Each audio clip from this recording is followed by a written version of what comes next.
Everyone is connected to art in some way.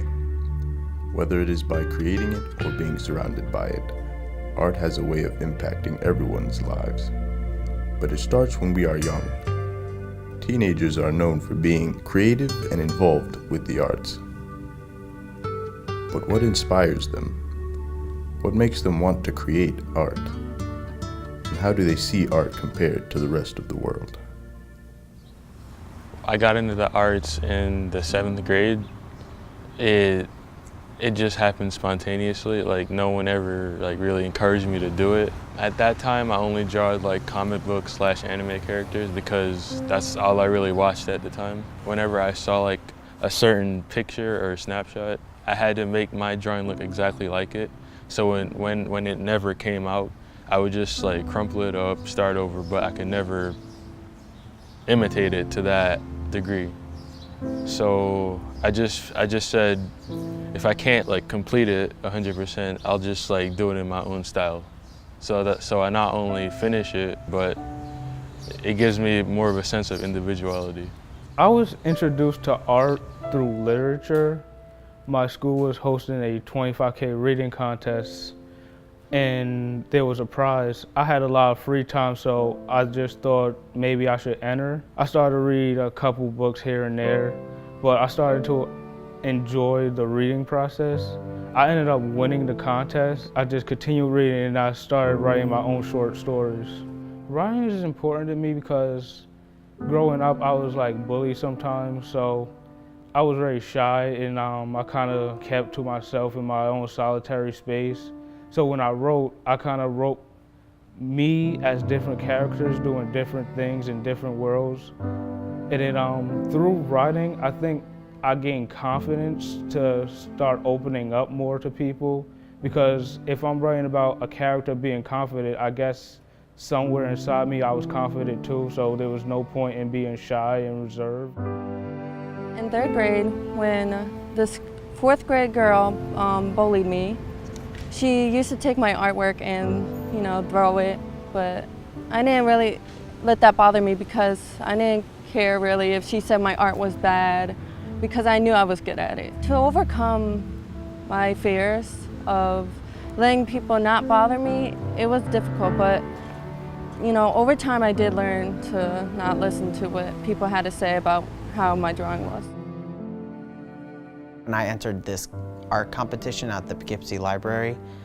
For the competition, you had to read the book Fahrenheit 451, and you had to make a drawing based on one of its themes. And I only gave myself 2 days to do the actual drawing. My art was raw compared to their refined art. I didn't win the contest and I was very, I was embarrassed. But that made me serious. My shortcoming made me serious about art. I live in a house surrounded by either artists or people who enjoy art. My mom and sister are both writers, and they've both really been very supportive of me. My late father, he died in 1999 of Hodgkin's disease, but he was an artist, and his art is hanging around our house just everywhere. As a kid, I would see that growing up and be like, oh wow, that's something that's in our house that's part of our family. I want to do things like that. I want to be an artist when I grow up. I want to do those kinds of things. I like to try to kind of delve into everything if I can, but mainly I think my focus is on photography. That's my main passion. When I was little, I was picked on a little bit in preschool and kindergarten, and I was very sad when I came home. So my dad would go in the living room with me, and we would watch cartoons or movies, and I would be very happy. And when I was watching those movies, I was looking at them what the actors did and the different shots that they did. And after I watched that, I went up to my room. I got my old camera that I had. So I would put the people that I saw on TV and get them their action figure form. And that made me feel better and realize that I want to be a filmmaker. There can be no universal definition of art because everyone has a different interpretation of it. So how do young artists define art? I believe what makes me or anyone else an artist is the ability to tell stories, and I drew my inspiration to become an actor from the film The Count of Monte Cristo. It was in that film that I saw that an actor can tell a story by not only verbally but using facial expressions, intonation, and body language. And I just found I thought it was really interesting how someone can tell one story in so many different ways. I think it's really important to show how a character is feeling. If you just use verbal cues, then it just doesn't seem authentic, and you need to show how you're feeling from inside by using body language and facial expressions. I really was fortunate because I grew up in a house where I was exposed to a lot of non-traditional forms of art. So like wrestling, we're a big wrestling house. That's in a strange way a kind of art because there's, in-ring performances with the moves, choreography. There's scripts, lines, stories to tell, characters to develop. Things like video games, I'm a big video game fan.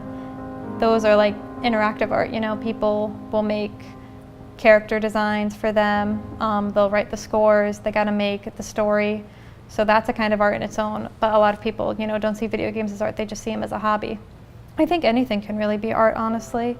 It's all about your own interpretation of it, and there really is no universal definition for it because I don't think there is a definition for it.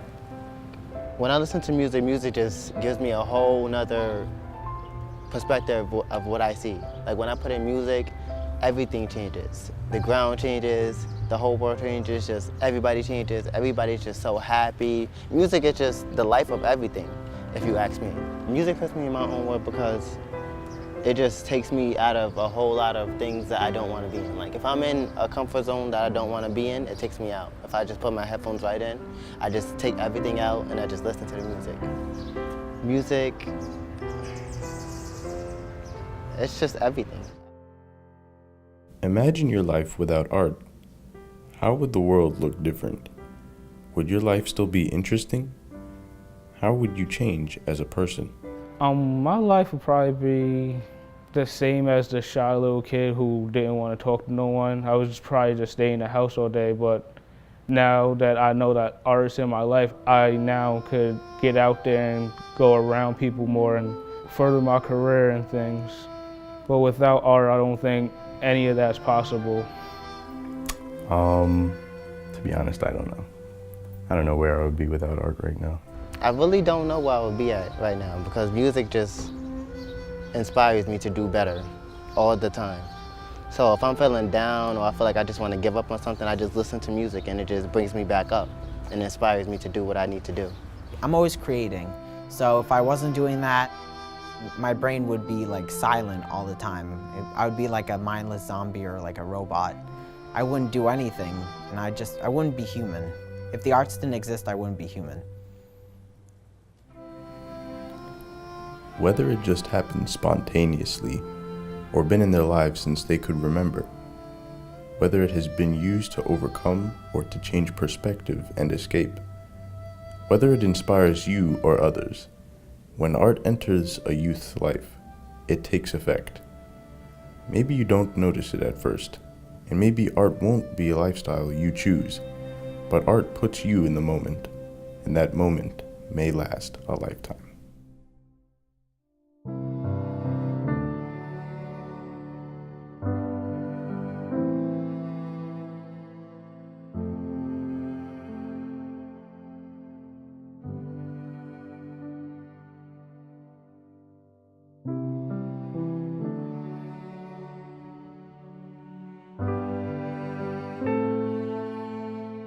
Hey, D'Anthony here. If you love the video, like and subscribe.